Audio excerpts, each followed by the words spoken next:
वालेकुम। आज का टॉपिक बहुत ही बेजान सा टॉपिक होगा और बहुत से लोगों के लिए फ़ायदेमंद होगा। उन लोगों के लिए फ़ायदेमंद होगा कि जिनके पौधे सूख जाते हैं और वो उनको फेंक देते हैं, उनको ज़ाया कर देते हैं। क्या सूखे हुए पौधों को ज़िंदा कर सकते हैं?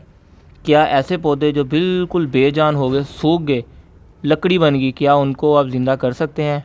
तो जी यही टॉपिक लेके आज हम अपने व्यूअर्स के पास आए हैं। सामने तो दोपहर बूटी लगी हुई है, ये भी बेजान सी मुरझाई हुई है, तो इसका क्या करें? और ऐसे और बहुत से पौधे हैं जिनको हम दोबारा से ज़िंदा कर सकते हैं। क्या उनका मौसम होता है? क्या ऐसी चीज़ें हैं जो ये इन चीज़ों को बेजान करती है? तो हम चलते हैं मुबशर भाई के पास, जो इन चीज़ों के बहुत से एक्सपर्ट हैं और यहाँ पे अपने पौधों को देख रहे हैं वो।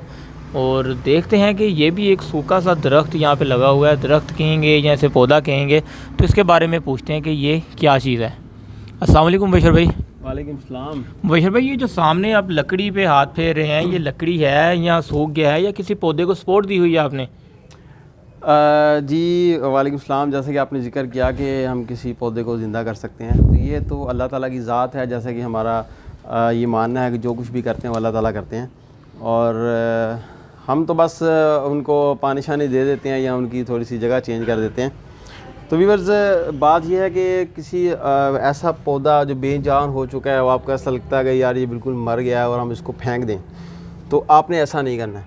आपने पहले सर्च करनी है उसके बारे में, उसको जांच पड़ताल करनी है उसकी, फिर उसके बाद आपने डिसीजन लेना है कि आया कि ये पौधा डेड हो चुका है या अभी ये स्लीपिंग मोड में है।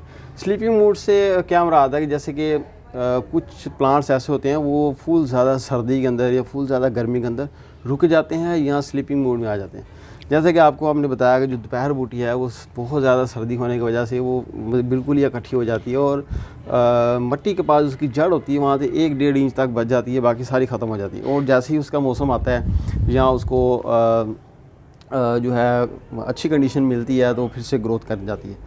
इसी तरह से ये जो प्लांट आप देख रहे हैं, ये बिल्कुल लकड़ी नज़र आ रही है आपको। आप कहते हैं यार ये तो अब सूख गया है और हमारी मेहनत सारी ज़ाया हो गई। ऐसा नहीं है, इसको चंपा कहते हैं। बहुत ज़्यादा इसके ऊपर पत्ते होते हैं बड़े बड़े, जैसे कि एलिफेंट्स के कान होते हैं, वैसे बहुत बड़े बड़े पत्ते होते हैं इसके ऊपर। और वाइट कलर का इसके ऊपर फ्लावर खिलता है, रेड कलर का इसके ऊपर फ्लावर होता है। बहुत ही प्यारी खुशबू आती है इसकी। आपके गार्डन के किसी भी कॉर्नर के अंदर बहुत बड़ा इसका बंच बन जाता है।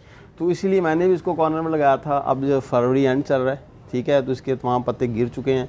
तो जैसे ही आपका फरवरी से आप निकलेंगे, मार्च और अप्रैल तक इसके पूरे पत्ते आ जाएंगे और इसके ऊपर फ्लावरिंग स्टार्ट हो जाएगी। ये आप इलाके के हिसाब से या ज़मीन के हिसाब से देख सकते हैं कि ये थोड़ा बहुत वेरी कर सकता है टाइम। तो इसके ऊपर इंशाल्लाह पत्ते भी आएंगे और उसके ऊपर फ्लावरिंग भी होगी। अच्छा मुबशर भाई, ये स्लीपिंग जो आपने बात की है आई एम सॉरी, ये जो स्लीपिंग की आपने बात की है, ये ख़ज़ां और बहार का इसमें कोई असर पड़ता है? क्या ख़ज़ां में ज़्यादा बेहतर पौधे होते हैं या बहार में ज़्यादा होते हैं? हमने तो हमेशा ये सुना है कि जब बहार आती है, बारिशें होती हैं, तो हर तरफ फूल ही फूल होते हैं। क्या इसके बारे में आप कुछ बता सकते हैं कि स्लीपिंग मूड कब होता है ये? हाँ बिल्कुल, जैसे कि आप देख रहे हैं कि बहुत ज़्यादा सर्दी जैसे ही पड़ती है, कुछ इलाकों में बर्फ़बारी भी होती है, तमाम पत्ते जो हैं पौधे वो बर्फ़ के अंदर जम जाते हैं और नीचे दब जाते हैं। तो उस सूरत में क्या होता है कि वो स्लीपिंग मोड में ही हो जाते हैं। वो अपने आप को बचाने के लिए वो सर्वाइव कर रहे होते हैं। जैसे ही बहार का मौसम आता है, जैसे ख़ज़ां में सारे पत्ते नीचे गिर जाते हैं, उन पत्तों की हम इकट्ठे करके खाद बना देते हैं, या वैसे ही नेचुरली तौर पर उसकी डिकम्पोज होकर उसकी खाद बन जाती है और उसी पौधे को फ़ायदा देते हैं वो। लेकिन गार्डन के अंदर हम जो प्रैक्टिकली गार्डन के अंदर हम क्या करते हैं कि हमें उस पत्ते इकट्ठे करके उसकी खाद बनानी पड़ती है। तो इसका भी इंशाल्लाह टॉपिक आपको अलग से देंगे।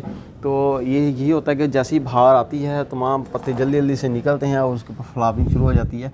जैसे कि अब ये प्लांट देख लें, इसने जो है मौसम अच्छा होने की वजह से फ्लावरिंग की थी और अब इसके ऊपर कोई भी फ्लावर नहीं है, ठीक है। तो जैसे ही बहार आएगी फ़ौरन से इसके ऊपर फ्लावरिंग हो जाएगी। ये बुगनविल लगी हुई है, इसके ऊपर भी यही कंडीशन है। अब इसके तमाम पत्ते पीले पड़ चुके हैं, ये गिर जाएंगे। जैसे ही बहार आएगी ये दोबारा से ग्रोथ पे आ जाएंगे। चलिए जी, हम आपको इस पौधे को थोड़ा सा करीब से दिखा देते हैं। और मेरा बेटा भी ऊपर आ गया है जो बहुत ही शौकीन है हमारे गार्डन का, तो उससे भी आपसे मिलाते हैं। तो उससे पहले आपको बता दें कि ये जो गार्डन के हमारे अंदर जो चंपा का फूल लगा हुआ है, ये आहिस्ता आहिस्ता पत्ते इसके निकलना शुरू हो गए हैं और यहाँ पे काफ़ी बेहतर ग्रोथ होगी इसकी इंशाल्लाह बहुत जल्द। और हम अपने मोहम्मद मुआज़ से मिलवाते हैं। मोहम्मद मुआज़, हेलो मोहम्मद मुआज़। मोहम्मद मुआज़। ये जी हमारा बेटा है, हमारे गार्डन को बहुत ही साफ़ सुथरा रखता है और अभी भी यहाँ पे उसकी सफाई कर रहा है। तो हम अब मुबशर भाई से ज़्यादा चाहते हैं और हम अपनी बाकी फैमिली को टाइम देते हैं और उम्मीद करते हैं कि आप हमारी वीडियो को पसंद करते होंगे, हमारे चैनल को लाइक करते होंगे। तो बार बार रिक्वेस्ट हम आपसे करते हैं कि हमारे चैनल को सब्सक्राइब कर दें। तो जी व्यूअर्स, जैसे कि आपको बताया कि अब हम जो है कंपोज वाला पोर्शन शुरू कर रहे हैं। हम अपने तमाम प्लांट्स को जो है वो खाद भी डालेंगे, क्योंकि बाहर का मौसम आ रहा है और बाहर के अंदर हमने जो अपनी तैयारी पूरी कर लेनी है। तो इंशाल्लाह उस टॉपिक के साथ ही आपके साथ मिलते हैं। तो अब तक के लिए हमें दीजिए इजाज़त और दुआ कीजिए आपका और हमारा गार्डन इसी तरह से हरा भरा रहे। अल्लाह हाफिज़।